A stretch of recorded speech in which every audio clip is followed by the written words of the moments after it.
Hello students, एक बार आपका फिर से हमारे YouTube चैनल्स में स्वागत है। और आज हम लोग जो मांग का नियम पढ़ रहे थे उसी में हम लोग अगले वीडियो को देख रहे हैं, जिसमें हम लोग बात करेंगे। आज पिछले वीडियो में हम लोगों ने पढ़ा था कि मांग का नियम किस पे आधारित होता है, उपयोगिता ह्रासमान नियम। फिर उसके बाद इच्छाएं क्या होती हैं, फिर मेरे पास आवश्यकता क्या होती है, फिर हमारे मांग क्या होते हैं। फिर मैंने ये भी बताया था मांग का निर्धारण कौन करता है, तो उपयोगिता का उपभोक्ता का व्यवहार या प्राथमिकता डिसाइड करती है किसको, मांग को। तो मांग का नियम क्या होता है, मांग का नियम बोले या उपभोक्ता व्यवहार का नियम बोले, मीन्स दोनों नाम एक ही है, मांग का नियम या उपभोक्ता व्यवहार का नियम। इस दोनों को इंग्लिश में मांग का नियम को कहते हैं लॉ ऑफ डिमांड। किसके नाम से जानते हैं, लॉ ऑफ डिमांड। इसको कहते हैं थ्योरी ऑफ कंज्यूमर बिहेवियर। ये लॉ ऑफ डिमांड होता है, इसको हम लोग बोलते हैं थ्योरी ऑफ कंज्यूमर बिहेवियर या थ्योरी ऑफ डिमांड के नाम से भी इसको हम लोग जान सकते हैं। ठीक है, तो अब मांग का नियम क्या कहता है, इस नियम का फार्मूला ध्यान रखिए बेटा, बहुत मोस्ट इंपॉर्टेंट पॉइंट है ये। इससे क्वेश्चन मैक्सिमम टाइम हर एक जगह आप चाहे जहां भी जाइए, जिस क्लास में पढ़िए, जो भी फील्ड में पढ़ेंगे, और सब जगह राइज होता रहता है। पहला जो है इसमें बेटा, जब मूल्य क्या होता है, मैंने क्या बताया, मूल्य क्या बताया, मूल्य ध्यान देना, मूल्य क्या होगा, जब मूल्य ऊपर की तरफ हमने बनाया है, एरो किधर की बनाया है, ऊपर की तरफ बना। ऊपर का मतलब क्या होता है, बढ़ना। जब मूल्य बढ़ता है तो मांग की मात्रा, मैंने किसकी बात कहा है बेटा, किसकी बात की है, मांग की मात्रा, मांग की मात्रा क्या हो जाएगी, घटेगी। मांग की मात्रा क्या होगी बेटा, घटेगी। और जस्ट अपोजिट इसके, जब मूल्य मेरा क्या हो जाएगा, मूल्य क्या होगा, घटेगा, तो मांग की मात्रा क्या हो जाएगी, मांग की मात्रा मेरी क्या होगी, बढ़ेगी बेटा। समझ में आ गया, मैंने क्या बताया आपको, जब मूल्य हमारा क्या होगा, बढ़ेगा, ऊपर की तरफ एरो बनाया है। इसको अगर आप लोग चाहो तो अपनी भाषा में लिख सकते हो, मैं शॉर्ट में जानबूझ के लिखा है। जब मूल्य ऊपर हो रहा है, ऊपर मतलब बढ़ेगा, तो मांग की मात्रा, मांग मत बोलना बेटा, मांग की मात्रा बोलना, क्या होगा, घटेगा। और जब मूल्य क्या होगा, नीचे बनाया तो मतलब नीचे मतलब घटना, जब मूल्य घटेगा तो मांग की मात्रा क्या होगा, क्या होगा, बढ़ेगा। बात समझेगा, तो मतलब आपको समझ में आ रहा है ना कि मूल्य बढ़ने पे मात्रा घट रही है और मूल्य घटने पे मात्रा बढ़ रही है। मीन्स मूल्य और मात्रा में कौन सा संबंध है, सर विपरीत संबंध है। ये लाइन याद कर लेना, मूल्य और मांग में कौन सा संबंध होता है, विपरीत संबंध होता है। किसमें, मूल्य और मांग में, जो मांग का नियम होता है इसमें कौन सा संबंध पाया जाता है, सर विपरीत संबंध पाया जाता है। सो इंग्लिश में इनवर्स कहा जाता है। क्योंकि देखो मूल्य बढ़ रहा है तो ये घट रहा है, ये घट रहा है तो ये बढ़ रहा है, मतलब उसके जस्ट उल्टा काम कर रहा है। तो इसके मतलब विपरीत संबंध, या इसी को हम लोग विपरीत संबंध बोलते हैं, या इसी को हम लोग बोलते हैं कि यहाँ पे ऋणात्मक, क्या है, ऋणात्मक संबंध भी बोला जा सकता है। कौन सा संबंध, ऋणात्मक संबंध। बहुत ही मोस्ट इंपॉर्टेंट लाइन है बेटा, इसको याद ध्यान दे लेना, विपरीत संबंध या ऋणात्मक संबंध। अब एक चीज बात ध्यान देना, मात्रा में परिवर्तन हो रहा है, किसके कारण से, किसके कारण से, दोनों परिवर्तन हो रहे हैं। परिवर्तन मतलब क्या होता है, वेरिएबल, इंग्लिश में क्या होता है, परिवर्तन होता रहता है। तो परिवर्तन तो हो रहा है, देखो ध्यान से, परिवर्तन है, परिवर्तन दोनों में हो रहा है, मूल्य में भी हो रहा है और किस में हो रहा है, मांग की मात्रा में, मांग की मात्रा में दोनों परिवर्तन हो रहा है। लेकिन ये जो परिवर्तन हो रहा है, ये जो परिवर्तन हो रहा है बेटा, इसमें आप ध्यान दीजिएगा कि जो ये परिवर्तन है वो किस प्रकार का परिवर्तन है, ये जो परिवर्तन है वो किस प्रकार का परिवर्तन है, ये स्वतंत्र है। मूल्य में जो परिवर्तन होता है वो कैसा है, स्वतंत्र वेरिएबल है। ये क्या है, स्वतंत्र परिवर्तन इसमें होता है। मूल्य में परिवर्तन वो किसी और कारणों से होता है, वो आगे हम लोग बताएंगे। मूल्य में स्वतंत्र है, लेकिन मांग क्या है, आश्रित है। मांग क्या है, आश्रित है। आश्रित मतलब ये डिपेंड है, ये किसके ऊपर, डिपेंड। जैसे छोटा बच्चा होता है ना, डिपेंड होता है घर वाले परिवार के ऊपर, ऐसे ही मांग की मात्रा डिपेंड किसके ऊपर है, मूल्य के ऊपर। आप मार्केट पे जाते हो, आप मूल्य के अनुसार क्या करते हो, मांग मांगते हो कि 1 किलो 2 किलो 4 किलो 10 किलो, जैसा प्राइस रहेगा उसके अकॉर्डिंग आप क्या करते हो, मांग करते हो। किसके ऊपर डिपेंड होने पे, तो आप ये क्या है, मांग की मात्रा क्या है, आश्रित, डिपेंड है किस पे, मूल्य पे। बट मूल्य क्या इसके ऊपर आश्रित है, नहीं, तो इसको क्या बोल सकते हैं, इंडिपेंडेंट। इंडिपेंडेंट मतलब ये क्या है, स्वतंत्र है। मूल्य क्या है, स्वतंत्र वेरिएबल है, और मांग की मात्रा क्या है, आश्रित वेरिएबल है। ठीक है, आश्रित परिवर्तन इसमें होता है, ये इसके वजह से होता है परिवर्तन। क्लियर, दोनों में संबंध कैसा होता है, विपरीत संबंध या ऋणात्मक संबंध होता है। अब उसी को हमने एक फिगर से बताया बेटा। देखो इकोनॉमिक्स में ज्यादातर फिगर को आप समझोगे बहुत आसान से समझ में आ जाएगा। ये हमारा क्या होता है, एक्स एक्सिस, ये मेरा क्या होता है, यहाँ पे एक्स एक्सिस, ऊपर में क्या वाई एक्सिस। ये मेरा क्या होता है, मूल केंद्र बिंदु, ये मेरा क्या होता है, मूल केंद्र बिंदु। अब यहां से इधर किसको दिखाया जाएगा, मूल्य को। मैंने किसको दिखाया, मूल्य, और मैंने लिखा है ना स्वतंत्र चल या स्वतंत्र वेरिएबल। और नीचे हमने किसको दिखाया, मांग की मात्रा को। ये क्या लिखे हमने, आश्रित। ये आश्रित किसके कारण, इसके कारण, मतलब परिवर्तन इसमें होगा तब इसमें होगा, इसमें नहीं होगा तो इसमें नहीं होगा। अब इसने यही बताया कि मान लीजिए शुरुआत में आप गए मार्केट में, क्या था, जब आप गए थे कल सामान लेने तो पता चला कि 20 रुपए पीस क्या था, आइसक्रीम। आइसक्रीम का दाम कितना था, 20 रुपए पीस। तो आप कितना खरीद के ले आए थे, ये मात्रा है 2 4 6, कितना बेटा, 6। ये संयोग एक बना आपका।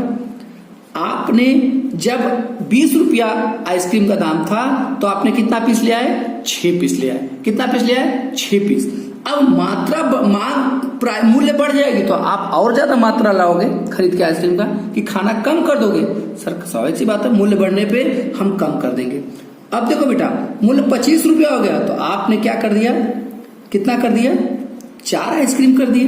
तो अब देखो ये ध्यान से, ये लगाए ना, ये किसका होता है, बढ़ने का, और ये किसका होता है, मात्रा क्या हो गया, घटने का।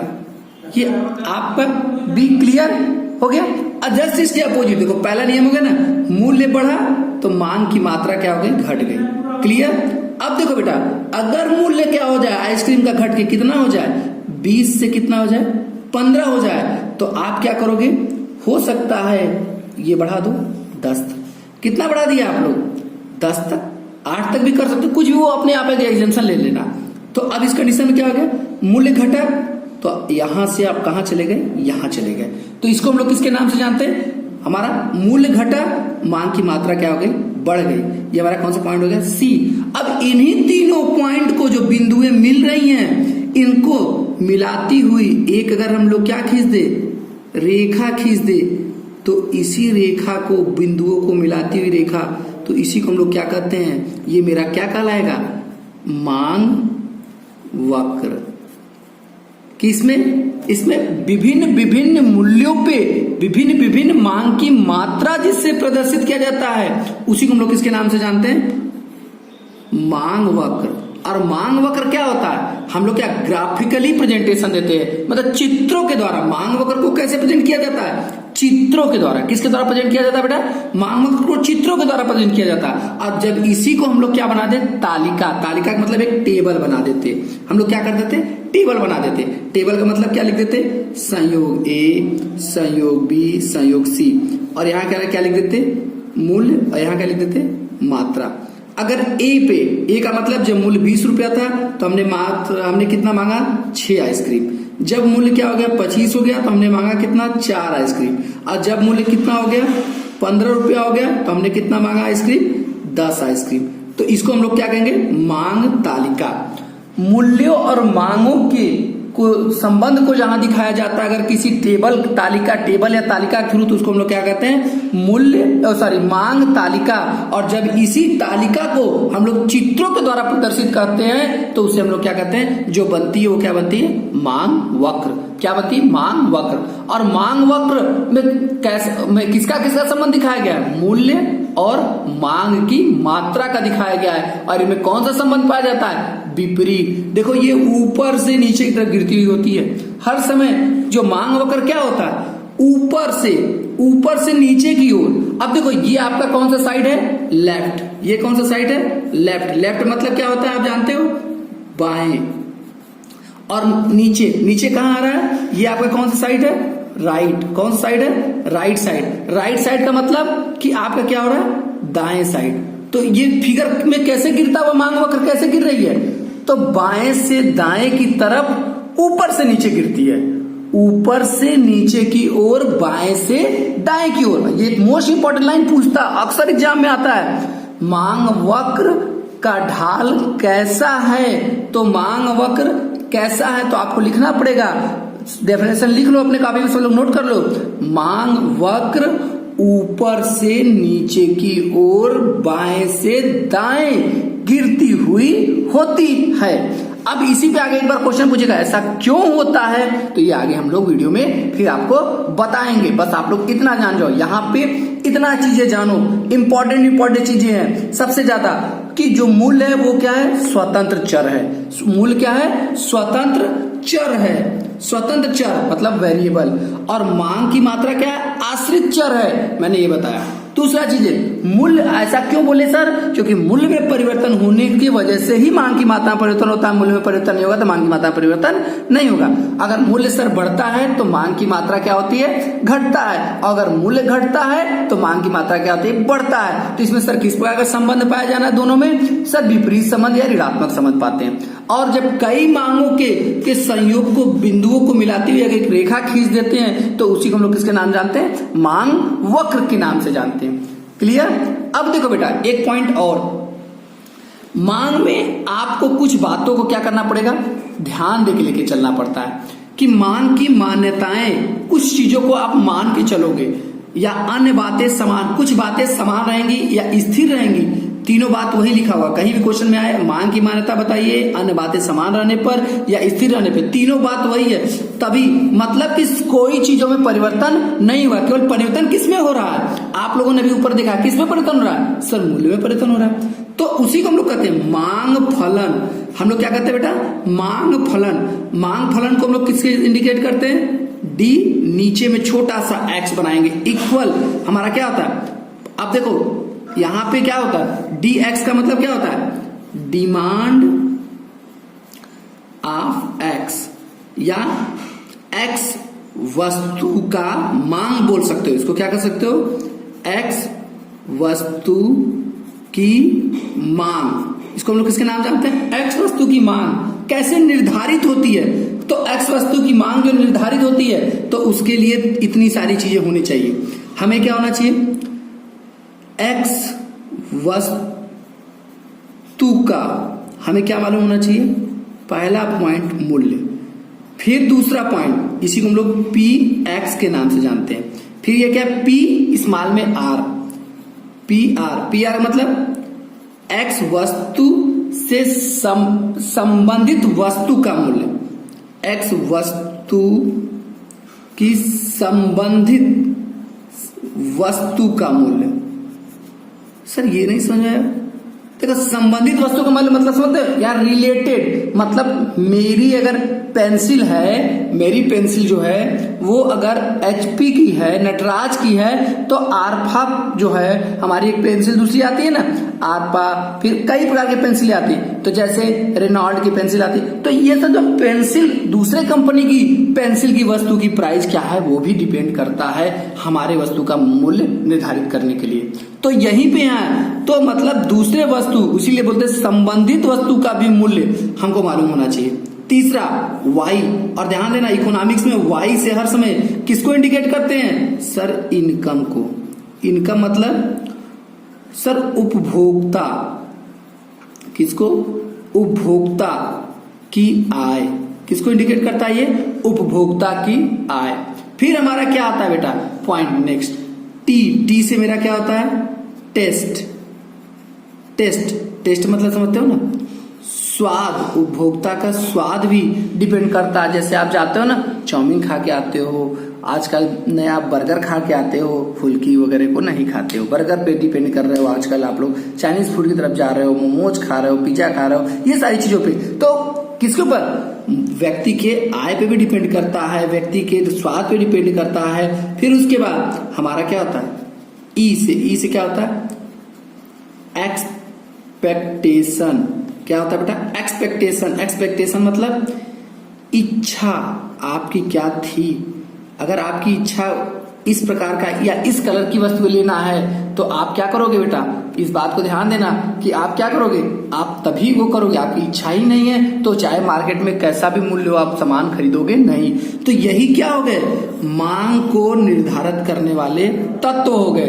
क्या हो गए बेटा, मांग को निर्धारित करने वाले तत्व को ही कहते हैं हम लोग, इसीलिए इसको मांग फलन भी। अगर ऐसे फार्मूला देगा, फार्मूला रट लेना, dx equal P X P R Y फिर t फिर e, तो ये क्या कहता है, मांग फलन कहलाता है। और जो इनको पूरा डिटेल में हमने पढ़ लिए, तो अगर कभी पूछ लेगा कि मांग के निर्धारित तत्व क्या होते हैं, तो यही सब नाम बता देना, वही क्या होते हैं, मांग के निर्धारक तत्व को ही हम लोग क्या कहते हैं, जो इनको सबको आपस में गुणा कर देते हैं तो हमारा क्या आ जाता है, मांग फलन आ जाता है। अब देखो बेटा ध्यान से, अभी हमने एक बात यहाँ बता रहे थे सर, आपकी अन्य बातें समान होने पे, मतलब केवल ये जो बातें थी, ये बातें का मतलब कि आप देखो ध्यान से, केवल चेंजेस किसमें होगा, मूल्य में चेंज हो और किसी चीज में चेंज न हो तो ही हमारा क्या निर्धारित होता है, मांग का नियम।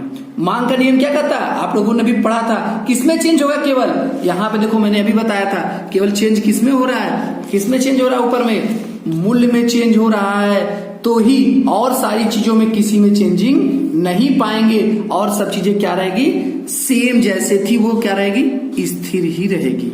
मैंने बताया ना, स्थिर मीन्स की हमारे से जो संबंधित वस्तु है उसका मूल्य नहीं परिवर्तन होगा, तब मांग का नियम लागू होता है, नहीं तो मांग का नियम लागू नहीं होगा। अन्य बातें अगर सामान में से कोई और चीजें चेंज हो गई तो मांग का नियम आपके ऊपर लागू नहीं होगा। मांग का नियम लागू करने के लिए ये सब बातें आपको क्या करना पड़ेगा, एज जैसे थी वैसे ही लेके मान के चल देना। केवल किसमें चेंज होगा, चेंज जो होगा किसमें होगा, प्राइस ऑफ एक्स वस्तु, एक्स वस्तु के प्राइस में केवल क्या होता है, चेंज होता है। और यही सब क्या होता है, निर्धारित होते हैं, क्योंकि जो निर्धारण करने वाले होते हैं वही, तो बात समझ में आ गया। तो इसी हम लोग क्या कहते हैं बेटा, मांग का नियम कहते हैं। तो आप लोगों ने आज यहाँ पढ़ा मांग का नियम क्या होता है, फिर मांग की मान्यताएं क्या होती है। मांग की मान्यता अगर कोई पूछ ले तो आप सिंपल सा ये एक्स वस्तु के मूल्य छोड़ के बाकी चारों का नाम बता दोगे। संबंधित वस्तु का मूल्य, उपभोक्ता की आय, उपभोक्ता का स्वाद, उपभोक्ता की इच्छाएं, यही सब होती हैं, क्या होती हैं, अन्य बातें या मान्यताएं होती हैं, मांग की मान्यताएं होती हैं। ठीक है बेटा।